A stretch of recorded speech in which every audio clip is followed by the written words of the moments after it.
and we know primarily of the variant readings in modern printed Qurans.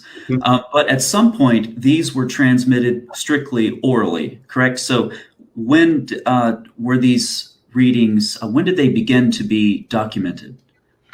So this is a little bit problematic from the sense of documentation. We don't have enough documentation from the early period, and we don't know how much writing and orality were intertwined back then. And I'm talking here 8th century, okay? So according to the tradition, yes, the Quran was orally transmitted, it was memorized by people. However, there was a time when the Quran was codified during the time of Uthman, when orality lost to written transmission. And what I mean by that is that Muslim scholars all agreed that regardless of your memory, regardless of how you memorize the Quran, you cannot deviate from the Uthmanic Codex. So even though certain readers, they were sure of how they memorized the Quran through other channels, and they were saying that I have a good chain of transmission. I studied with X and Y and Z people. Muslim scholars post-Uthmanic period, they didn't care. As long as you are deviating from the text, we are not going to accept your reading, right? So in a sense, orality was attached to written transmission.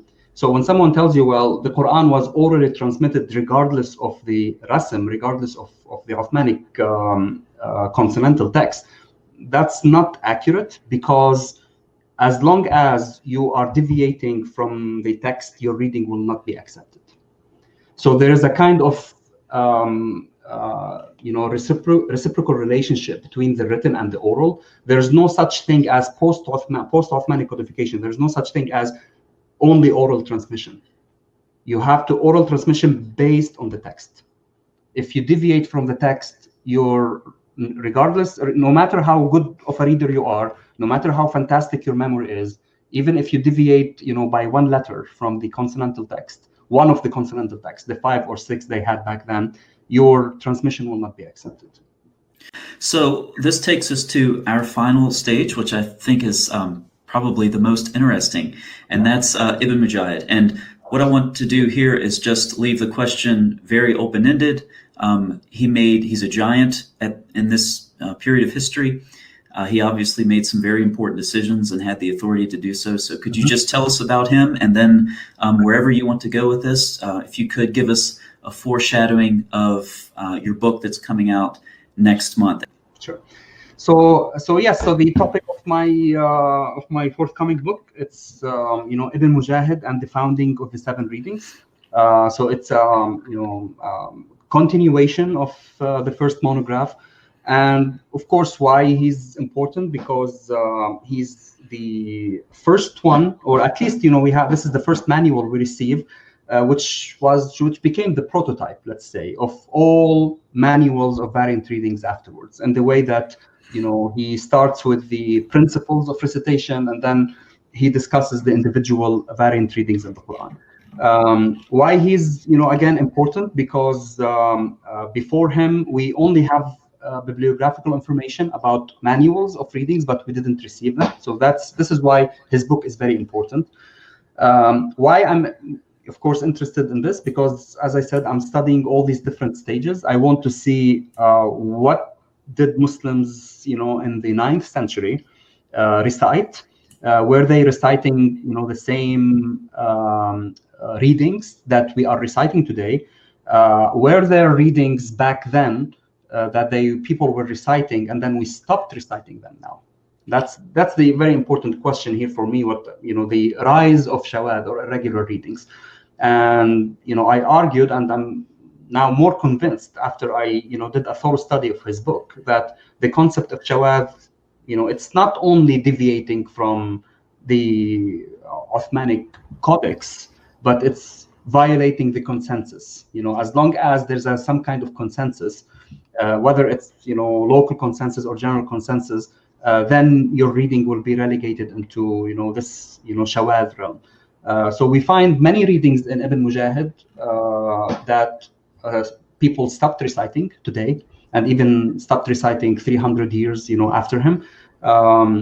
He also disagrees, I think 7 or 8 times with the canonical readings themselves. With some readings, let's say from Ibn Amir or Hamza, he would say this is wrong, something that you don't find later on.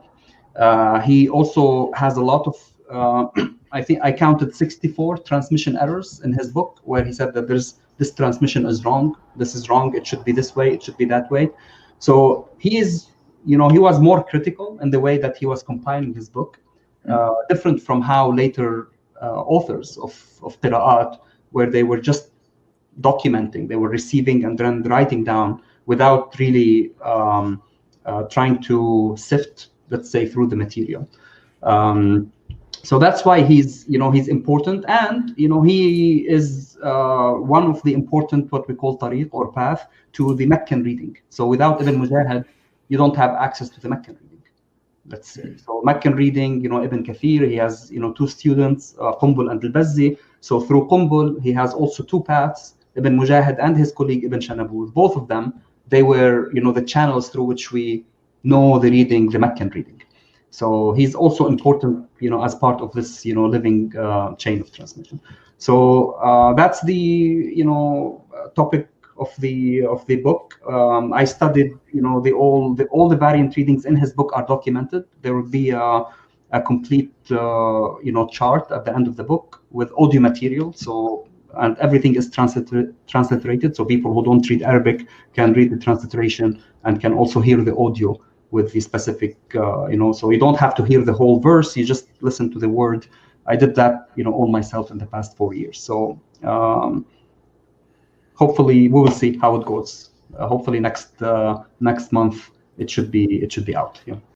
This is a good question. Some colleagues, Van Putten and Al-Jalad, what do you think in general of their work, and how does that interface with your area of expertise? I mean, Semitic philology and codicology is the other face, let's say, of our work. So mostly my work is concerned with Arabic dialects, post standardization in a sense, and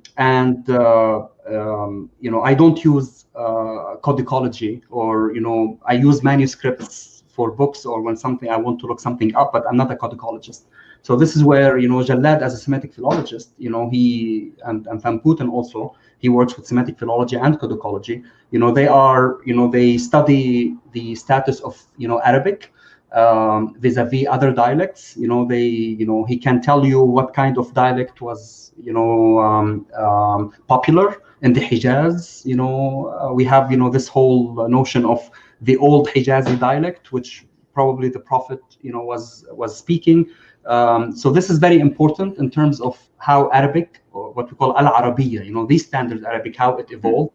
And this, line of Semitic philology is very important, for us to see what was happening, and then does it agree or disagree with, the literature of qira'at and different dialects, and to what extent dialects, influenced, let's say, the development of the discipline of variant readings. And Dr. Al-Jalad is producing a lot of data, isn't he? It must be difficult to keep up with. It is difficult, of course, but I mean, that's what, the Semitic philologists, they work with inscriptions, they work with all these different languages, and it's very vital for us to, to consult this material, and, especially when it comes to what we call the rasm, why do we have certain words in the Quran written with waw? It comes from Nabatean / Aramaic, so it's important to know why certain words were written as such, how certain words are pronounced. So definitely, yeah.